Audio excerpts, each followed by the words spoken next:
붙잡고 예배할 수 있게 되어 감사합니다. 자, 우리는 하나님께서 우리에게 주신 기업에 대해서 함께 말씀을 나누고 있습니다.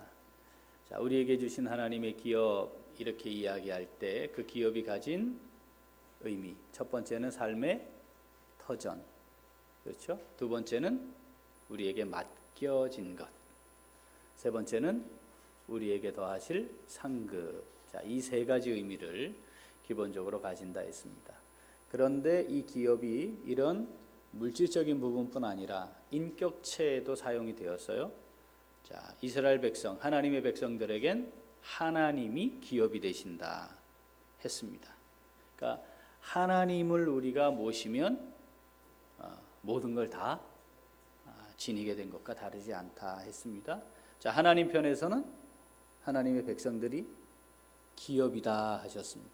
그건 하나님이 소유한 기업이기 때문에 그 기업을 통해 하나님이 영광을 받으시기 위해 어떻게 하실 것이다? 끝까지 책임지실 것이다 그랬습니다. 하나님이 잘 세워가실 것이다 그랬습니다. 우리가 하나님의 기업이 됩니다. 따라서 우리가 기업으로 존재한다면 어떻게? 나를 소유하신 하나님이 영광스러워지도록 하기 위해 기업인 내가 하나님의 영광이 되도록 잘 서야 하는 것이라 했습니다. 자, 이 기업이 인격체에 쓰여질 때에 또 관계에서, 어떤 관계에서 사용된다 그랬죠? 하나님이 구원하시면, 구원의 은혜를 베푸시면 혼자 구원에 불러서 1대1의 관계로만 하나님과의 관계가 형성되는 것이 아니고 어떻게?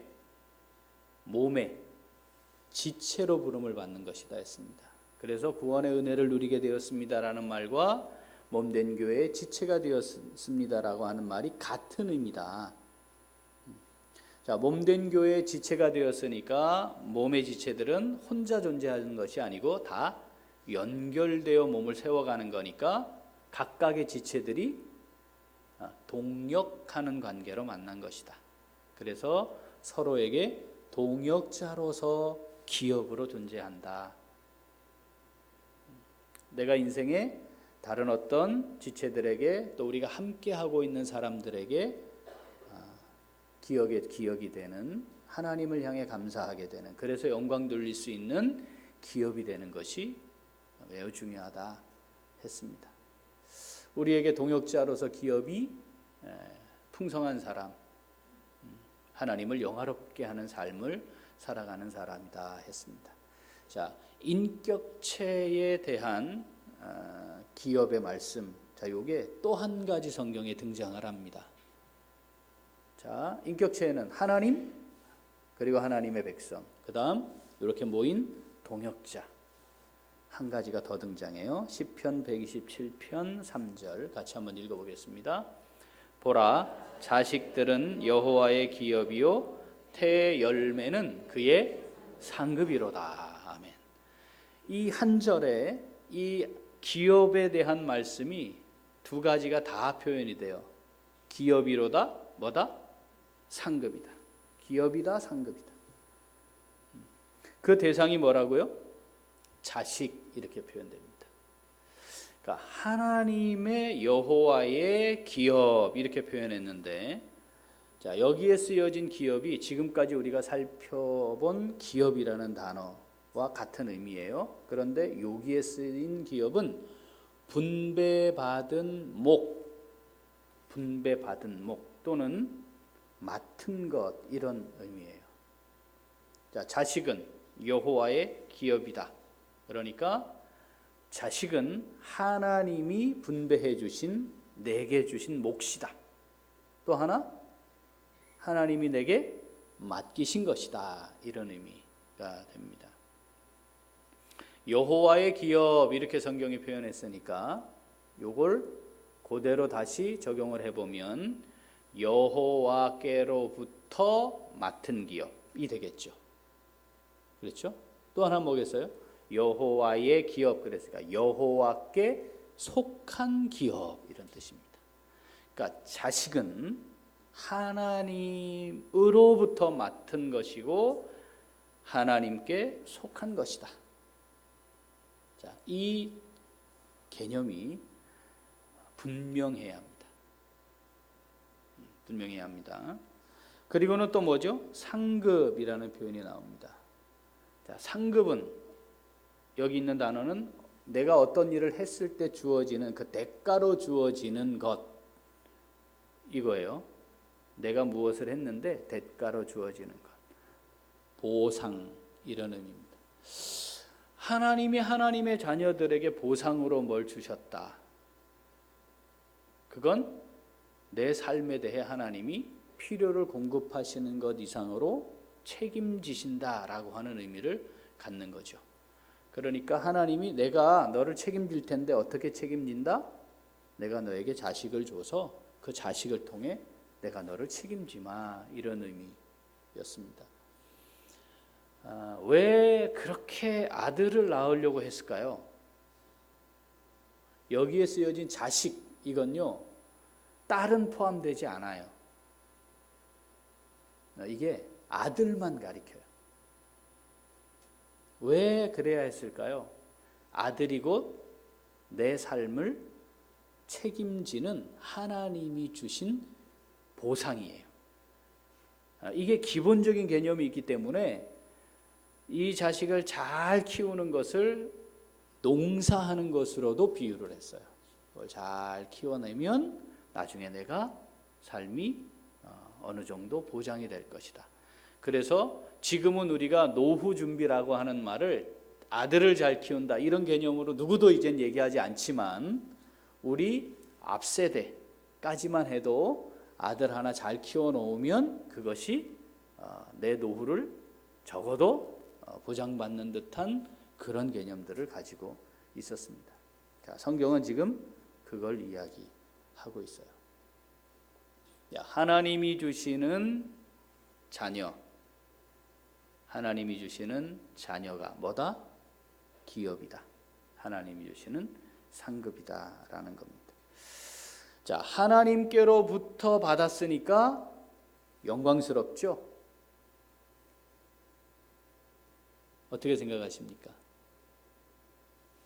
자식을 하나님이 주셨는데 이 자식이 어떻게 살았고 무엇이 되어서 영광스러운 게 아니고 1차적으로는 하나님이 내게 주신 거니까 하나님이라는 존재가 하나님이 내게 더하신 거니까 영광스러운 겁니다. 그래서 이 자체로 영광스럽게 세워야 하겠다라고 하는 생각으로 자식을 바라보아야 해요. 이걸 놓치면 이 자녀가 어떤 기능을 하느냐에 따라 영광스럽고 아니고를 결정하게 돼요. 그 어떤 기능을 하며 사느냐에 초점을 맞추기 시작하니까 나의 생각과 기대가 들어가고 그것을 통해 사람들이 어떻게 바라볼까를 의식하며 살아가게 되는 거죠. 성경에 믿음으로 살았던 많은 사람들이 있는데 하나님이 가장 영광스러운 인생으로 인정받은 사람 누구를 꼽을 수 있을까요? 누구를? 여러분 우리 믿음의 사람들 히브리서 11장에만 해도 뭐 믿음으로 시작해서 그렇죠? 믿음으로 아벨부터 시작해서 쫙 나오는데 가장 하나님을 영화롭게 했던 사람을 꼽으라 한다면 누구를 들 수 있을까요? 죽음을 보지 않고 천국에 올라간 사람 아니겠어요? 누구죠? 에녹인데요. 에녹이 청년 시절에 죽었어요. 네.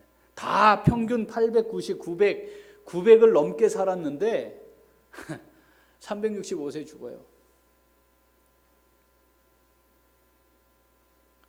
그러니까 보통 사람들의 수명의 반도 못 채우고 죽은 사람이에요.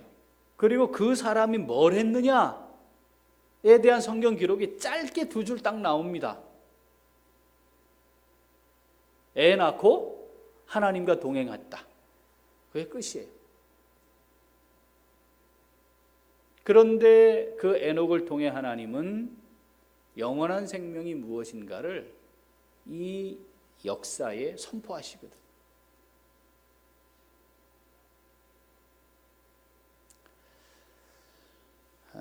존재 자체가 하나님께로부터 받은 것이기에 귀한 것으로 존중하지 않으면 그가 무엇을 하고 어떤 신분이 되고 기능을 뭘 하더라도 하나님과 전혀 상관없는 존재가 될 확률이 높습니다. 그런데 하나님과는 관계없어도 그것을 가지고 굉장히 성공적인 것인 것처럼 이 세상이 하나님과 상관없는 존재로 만드는 것에 우리도 다 휩쓸려 가기 쉽다는 거예요. 하나님의 기업입니다. 하나님의 상급입니다. 하나님께로부터 주어진 것이기 때문에 존귀하지요. 영광스러워야 하는 거죠. 자, 이 사실, 하나님께로부터 주어진 기업, 하나님께로부터 받은 기업이 얼마나 영광스러운 것인지를 잘 아는 성도들, 자, 그러면 어떤 삶을 살아가게 되겠습니까? 자, 첫째, 둘째, 셋째, 다음 오늘은 자, 넷째. 다시 한번 넷째, 자녀를 하나님의 영광스러운 기업으로 세우는 겁니다. 자녀를 하나님의 영광스러운 기업으로 세우는 겁니다. 하나님을 세상에서 성공한 자식으로 만드는, 자식을 세상에서 성공한 자식으로 만드는 게 아니고, 자식을 이 세상에서 나름 돈도 좀 잘 벌고 다른 사람들에게 얼굴 내놔도 부끄럽지 않은 자로, 또는 그것을 통해 내가 무엇인가 좀 얻을 수 있는 그런 자로 세우려고 하는 것이 아니고 하나님의 영광스러운 기업으로 세우는 겁니다. 자, 하나님이 언제 가장 영광스러운 분이 되신다? 언제 가장 영광을 받으신다? 하나님의 영광이 선포되는 때는 언제다? 언제죠? 예수님의 탄생을 기억하시라고 그랬는데, 누더기 천조각에 쌓여 말 밥통에 뉘어 있는 아이, 그 탄생 때에 지극히 높은 곳에 계시는 하나님께 영광이라 천사들이 선언했잖아요. 하나도 영광스럽지 않아. 이건 세상에 이렇게 불쌍하고 혀를 찰 상황이 없어요. 그런데 왜 그때 그 영광이 선포됐다고요? 왜 그때? 하나님의 뜻이 이루어졌기 때문에. 우리가 생각하는 영광의 개념과 하나님이 우리에게 말씀하시는 영광이 다르다니까요. 하나님의 영광이 선포되었다라는 말은 하나님의 뜻이 이루어졌다는 말과 같아요. 내 자녀를 향해 하나님의 뜻이 뭔가가 확인되고 그 하나님의 뜻이 이루어지면 그때가 바로 하나님의 영광이 선포되는 것이고 그 자녀가 하나님의 영광스러운 기업이 되는 겁니다. 그렇게 하시려고 우리에게 맡기신 거라니까요. 자, 그럼 하나님의 백성, 하나님의 자녀를 향한 하나님의 뜻이 뭡니까? 그게 성취되어야 하나님의 영광인데, 자, 신명기 6장 4절 5절 같이 읽어봅니다. 이스라엘아 들으라, 우리 하나님 여호와는 오직 유일한 여호와이시니 너는 마음을 다하고 뜻을 다하고 힘을 다하여 내 하나님 여호와를 사랑하라. 하나님의 계명을 가지고 지키는 자라야 하나님을 사랑하는 자입니다. 맞죠? 하나님을 사랑하느냐? 어떻게 사랑하라고요? 마음을 다하고 뜻을 다하고 힘을 다해 내 하나님을 사랑하라. 이거예요. 온 율법, 온 하나님이 주신 말씀에 두 개로 요약하라. 그럼 뭐 하라고, 뭐였죠? 하나님 사랑, 이웃 사랑 아닙니까? 하나님을 사랑하라. 그러면 우리를 향한, 나를 향한, 그리고 내 자녀를 향한 하나님의 뜻은 하나님을 사랑하는 겁니다. 너 하나님 사랑해야 한다. 하나님 사랑하지. 하나님이 너를 정말 사랑해. 너 하나님을 사랑하는 자로 살아야 해. 하나님을 사랑하는 자로 살아야 해. 이것을 강조해야 되는 거죠. 이것이 본질입니다. 그것이 성취될 때 지극히 높은 곳에 계시는 하나님께 영광이 되는 겁니다. 우리가 우리 자녀들을 향해 이 말씀이 내게도 동일하게 적용되는 말씀인데, 내가 정말 하나님을 사랑하는 건가? 정말 하나님을 사랑하는 건가? 내가 정말 하나님을 사랑하는 게 맞나? 이거 정말 하나님 사랑하기 때문에 내가 이렇게 생각하나? 하나님 정말 사랑함으로 내가 이렇게 말하고 있나? 내가 이렇게 행하고 있는 건가를 살펴야 합니다. 하나님을 사랑하기만 하면 하나님이 책임지십니다. 이게 안 믿어지는 거죠. 이걸 절대 신뢰할 수가 없는 거예요. 왜냐하면 내가 믿음으로 행하지 않으니까. 하나님을 사랑하는 자식으로 키우기만 하면 하나님이 책임지실 건데, 하나님이 책임 안 지실 것 같거든요, 현실적으로. 그러니까 이 아이를 향해 사랑으로 접근할 수가 없어요. 어떻게 해요? 공부 잘하는 기능을 가진 놈으로 만드는 거지. 하나님과의 관계는 깨져버렸어요. 그 기능을 잘하는 존재로 하나님과 관계가 깨졌어. 뭐 하겠어요 나중에? 여러분 잘 생각을 해봐봐요. 그 자식이 뭘 하겠냐고 앞으로. 하나님을 사랑하지 않는데 기능은 잘하는 존재가 됐어. 죄 짓는 거 하겠죠. 뻔하지 않아요? 그런데도 기능을 잘하는 자식 만들려고 우리가 막 뭔가를 하여튼 하려고 애를 쓰는 거지. 그런데 하나님을 사랑하면 기능이 그 아이를 책임지게 하는 아이로 키우는 것이 아니고 하나님이 책임지는 자녀가 되고 하나님이 책임지는 삶을 살 텐데. 자, 신명기 11장 13절부터 한번 읽어보겠습니다. 내가 오늘 너희에게 명하는 내 명령을 너희가 만일 청종하고 너희의 하나님 여호와를 사랑하여 마음을 다하고 뜻을 다하여 섬기면 여호와께서 너희의 땅에 이른 비 늦은 비를 적당한 때에 내리시리니 너희가 곡식과 포도주와 기름을 얻을 것이요 또 가축을 위하여 들에 풀이 나게 하시리니 내가 먹고 배부를 것이라. 아멘. 여러분, 인생을 하나님이 농사로 비유하시는데, 농사 지어보신 분들 아실 거예요. 죽어라고 수고하고 노력하면 무조건 수확하죠. 농사 지어보신 분들, 내가 죽어라고 수고하고 노력하고 내가 열심히 하기만 하면 그에 합당하게 수확은 무조건 하는 거죠. 아니에요. 그게 절대 아니에요. 내가 아무리 노력하고 수고해도 비가 제때 안 오면 아무것도 되질 않아요. 근데 그건 내가 할 수 없는 거라니까요. 수확은 했어요. 그런데 그게 내가 먹을 게 돼야지. 수확은 했는데 내가 죽으면 그거 무슨 의미가 있냐 말이지. 내가 아프면 그게 무슨 의미가 있냐 말이죠.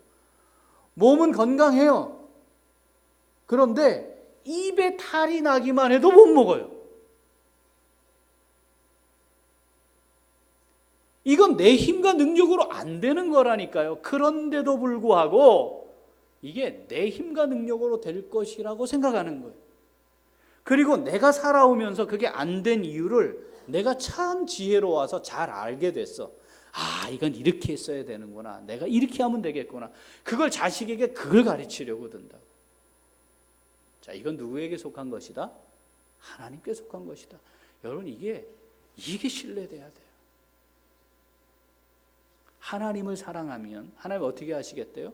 이른 비도 맞춰주고 늦은 비도 맞춰주고 가축도 내가 돌보고 그거 얻은 걸로 너 먹게 해줄게.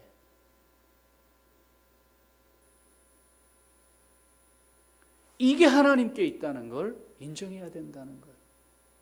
하나님의 기업입니다. 그러면 그게 하나님이 내게 주신 상급이 된다니까요. 하나님을 사랑하는 자식 부모를 사랑합니다.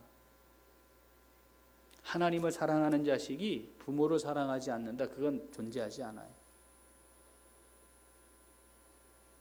이 비결을 하나님이 우리에게 말씀으로 주시는 겁니다. 하나님 사랑하는 자녀로 키우기만 하면 하나님이 책임지십니다. 이거 정말 신뢰해야 돼요. 자, 교회는 지금 우리 이 자녀들을 정말 어떻게 하면 잘 세울 수 있을까? 함께 기도하고 고민하고 애써야 합니다.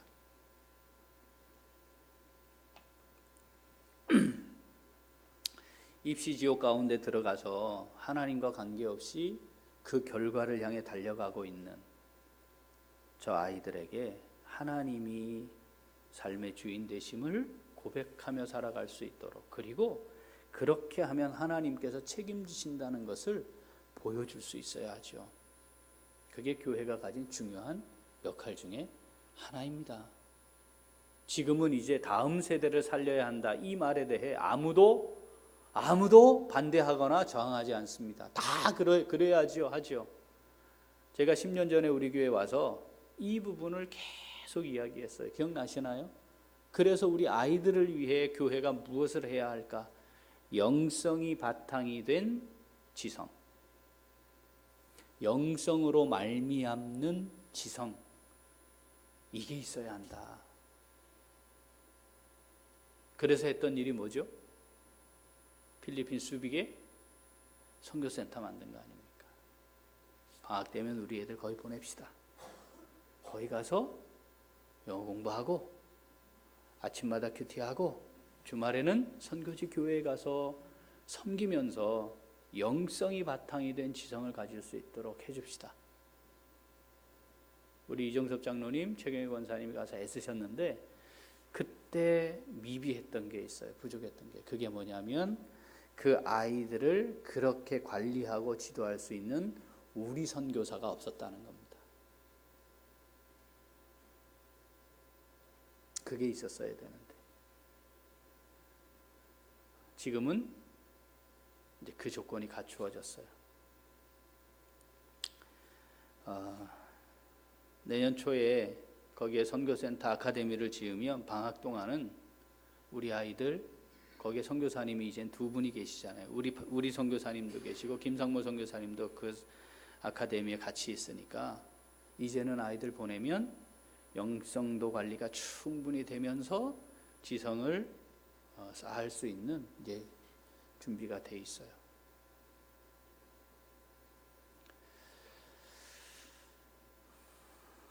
할 수 있다면 지금 이제 여기 악기팀 하고 있는 우리 친구들도 이제 여러 가지 그런 부분에 대해서 제가 고민을 많이 하고 있는데 제가 뭐 여러 차례 얘기하잖아요. 원로 목사가 우리 교회 70년의 원로 목사, 60년의 원로 목사가 하나 나와야 안 되겠습니까? 그죠? 원로 목사가 되면 교회에 있으면 교회는 반드시 분란이 일어납니다. 가야 돼요. 어디로 가는 게 제일 좋겠어요?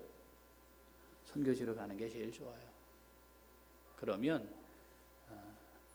우리 지금 영유치부에 속해 있는 아이들, 걔네들은 제가 그곳에서 아카데미에서 목회자를 가르치고 방학 되면 아이들 오면 제가 그 아이들을 돌보는 사역을 할 수 있을 거예요. 하나님을 자랑하는 것이 가장 중요하고 그게 인생을 살아가는데 본질이다. 그걸 우리 아이들에게 정말 가르치고 그렇게 살도록 이끌고, 교회는 그 아이들을 믿음 안에서 정말 잘 세우기 위해 무엇인가를 해야 하죠.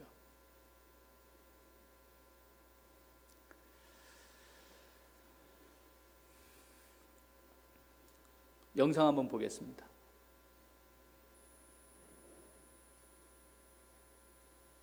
hát bài gì tặng mọi người chứ? Em sẽ hát bài Phía sau một chàng trai của Subin Hoàng Sơn. Ủa phía sau một con gái chứ? Con gái hát thì là chàng trai. Dễ mà Giang. Em là con gái Nhưng mà khó lắm như vậy. Giờ mọi thứ bóng chốc thu lại vừa bằng một chàng trai. 한국의 히든싱어라고 하는 프로그램이 야, đúng rồi. 있습니다. Được mà, hợp lý mà. 가수를 모창하는 거. 그래서 하는 대회인데 이게 베트남의 히든싱어예요 지금. 저 아가씨가 자매가 우승자예요. Khi em mong được một lần nói ra hết tất cả, thay vì ngồi lặng im nghe anh kể về cô ta bằng đôi mắt lấp lánh. Đôi lúc anh trắng ánh mắt của em, vì dường như lúc nào anh cũng hiểu thấu lòng em. Không thể ngắt lời, càng không thể để giọt lệ nào được rơi. 언제나 그렇게 그대 뒤에서 항상 그대를 향하는 내 모습, 그대 알아주지 않아도 난 괜찮아. 한 걸음 물러서 이 자리에서 항상 그대 행복하길 바래. 오늘도 나 그대 보며 웃어.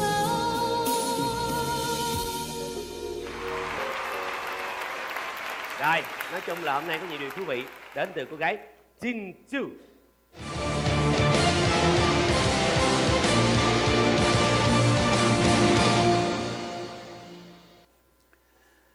자, 베트남의 한류 중심에 누가 있죠? 박항서 우리 축구 감독님이 계신데 그분의 인터뷰도 나중에 제가 소개할 기회가 한번 있을 겁니다. 목사의 딸로 태어나서 어렵게 삶을 살았습니다. 그리고 교회를 힘겹게 목회를 하셨는데 그 딸을 단기 선교 갈 때마다 그 딸을 보내거나 데리고 다니셨어요. 근데 선교지에 가서 이 아이가 이런 생각을 하게 돼요. 하나님, 평생을 제가 선교를 위해 사는 사람이 되면 좋겠습니다. 그래서 진학을 베트남어 학과로 진학을 해요. 베트남에 가서 내가 선교를 하면 좋겠다. 적어도 한국에 들어와 있는 베트남 사람들에게 복음을 전하고 하면 좋겠다. 그리고 베트남어 학과에서 베트남어를 그렇게 공부를 하다가 노래를 통해서 베트남어를 배우고 싶어서 베트남 노래를 부르기 시작했어요. 그리고는 이제 그 불렀던 한 곡을 친구들에게 내가 이렇게 베트남 노래를 불렀다고 이렇게 했는데 그게 유튜브에 올라갔어요. 그 유튜브에 올라간 베트남 곡을 저 베트남의 히든싱어 PD가 본 거예요. 그래가지고 야, 이거 베트남 히든싱어인데 한국에 있는 대학생인데 노래를 괜찮게 하네. 여기 한번 히든싱어에 한번 부르면 좋겠다 해서 제안을 받아요. 히든싱어에 좀 참석하면 좋겠다. 출연하겠냐. 우리 정성진 간사님하고 비슷한 케이스죠. 본선에 못 올라갔지만 그래서 베트남을 가게 된 거예요. 그런데 그 히든싱어 전체 우승을 합니다. 그래서 지금 베트남의 신데렐라 이렇게도 검색이 되고 신진주입니다. 제가 84학번인데 종신대학교 83학번 형 딸이에요. 나중에 기회가 되면 우리 교회 한번 친한 형이니까 그 관계로 한번 불러서 간증을 좀 들으려 해요. 지금 박항서 감독님 수준은 아니지만 베트남의 한류열병을 다시 일으키는 아주 활발하게. 그런데 저 자매의 마음속에 심긴 건 뭐라고요? 이 땅에 하나님, 제가 이 땅에 복음을 전하는 자로 살기를 원합니다 였어요. 무슨 소속사가 있었던 것도 아니고 본인이 연예인이 되고자 지망했던 것도 아니고 그렇게 해서 얻고자 하는 뭐가 있던 것도 아니었어요. 그냥 그 마음에 하나님, 제가 복음을 위해 살겠어요 라고 하는, 하나님 사랑합니다 라고 하는 그 고백 하나로 살았던 친구예요. 아버지가 뭐 빵빵하게 뒤를 밀어주거나 이렇게 할 수 있는 조건과 환경도 아니에요. 그런데 하나님이 쓰시는 겁니다. 우리 주변에, 우리 현실 속에 하나님이 그렇게 지금도 성경에 기록되어 있는 이런 사건들 뿐 아니라 하나님이 지금도 그렇게 하고 계신다는 사실을 우리가 자주 떠올려야 합니다. 그래야 이 믿음을 붙잡고 사는 삶에서 흔들리질 않아요.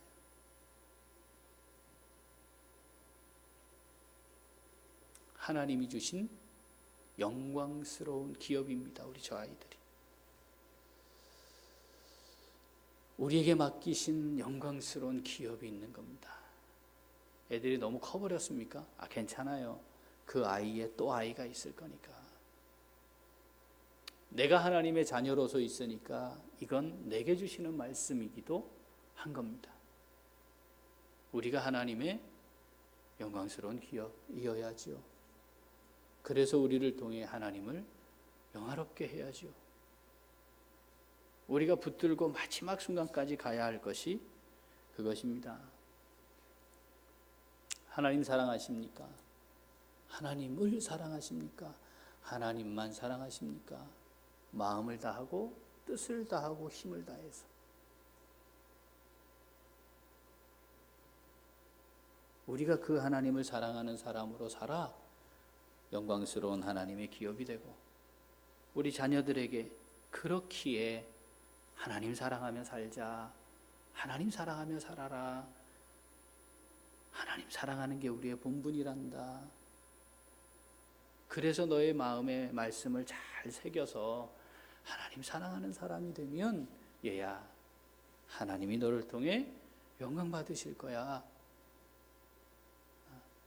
이거 잘 전달하고 그렇게 하나님의 영광스러운 기업으로 우리 자녀들을 잘 세워가는, 우리 가정을 그렇게 믿음으로 잘 세워가는 우리 아이들, 우리에게, 우리 교회에 맡겨주신 저 귀한 아이들, 정말 어떻게 하면 저 아이들을 좀 잘 세울 수 있을까? 어떻게 하면 우리 교회가 이걸 함께 할 수 있을까? 고민하고 또 생각하고 또 고민해서 그걸 잘 세워갈 수 있는 우리 모두가 될 수 있기를, 우리 교회가 될 수 있기를 소원합니다.